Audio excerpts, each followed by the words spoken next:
Si Angeline Quinto, meron po siyang sinabi minsan sa interview. Sabi niya, ngayon hindi na uso yung paramihan ng pera. Hindi na uso yung paramihan ng gamit o ari-arian. Ang uso ngayon, kasayahan ng buhay, kasayahan ng pamilya. Kasi hindi mo alam, baka bukas wala ka na. Hindi mo alam kung bukas buhay ka pa. Oo nga naman po, aanuhin mo ang maraming pera, ari-arihan. Walang kasiguraduhan ang buhay natin ngayon. Hindi po natin alam kung sino magsusurvive sa atin, kung sino ang mabubuhay, kung sino ang mamamatay. Tama nga naman, imbis na mag-ipon ka, bakit hindi ka magsumikap na maging masaya? To be happy every moment, every minute, every second, every day. Make every day count. Ito din ang dahilan bakit ang ating Panginoon hindi niya pinagdala ng gamit, pera o ari-arihan ang kanyang mga alagad, ang kanyang mga disipulos. Ayaw niya sila kasi na magdepende sa ari-arian. Ayaw niya kasi na baka dito lang sila magtiwala.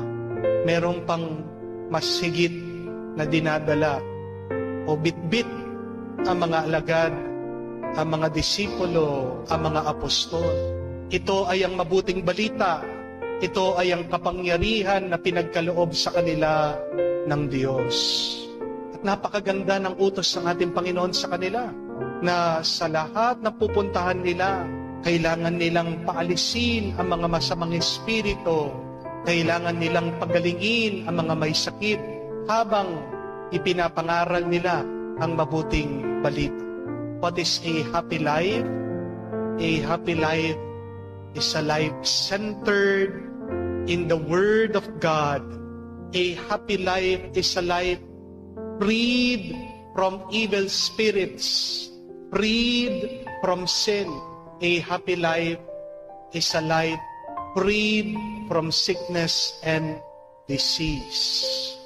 Hindi po natin maiiwasan sa panahon na ngayon, marami sa atin ang nangangailangan. Marami po ang nagkakautang-utang, nababaon sa utang. Pero meron pang mas nakakalungkot kaysa sa kahirapan o pagkawala ng pera. Ano po yun? Yung wala ka nang pera, magulo pa sa pamilya nyo.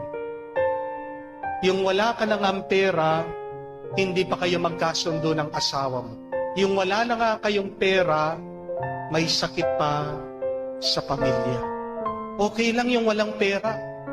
Okay lang yung walang ari-arian. Basta't nagmamahalan lang kayo. Hindi po ba? Basta't walang away. Basta't wala lang nagkakasakit. Hindi po ba kayamanan ang mga yan? Basta't malalim lang yung pananampalataya nyo sa Diyos. Na alam nyo, ang Diyos ang magsasalba sa inyo. Na alam mo na ang Diyos ang magliligtas sa iyo, ano man ang problema. Wala ka na nga ang pera, wala ka pang pananampalataya sa Diyos. Hindi po ba mas masamang buhay yun? Kahit na walang dalang pera o ari-arian, ang mga alagad, ang mga disipulo, pero dala nila ang Panginoon dito sa puso nila. Nagtitiwala sila sa Diyos. Kaya naman, sa kanilang misyon, hindi sila pinabayaan. Sila'y nakakain, meron silang tinuluyan, sila'y nakaraos. Ganyan din ang paalaala sa atin. Kapos man tayo sa pera, kulang man ang budget, so huwag mong bibitawan ang salita ng Diyos. Basta't huwag ka lang paghihinaan ng tiwala at pananampalataya sa Kanya.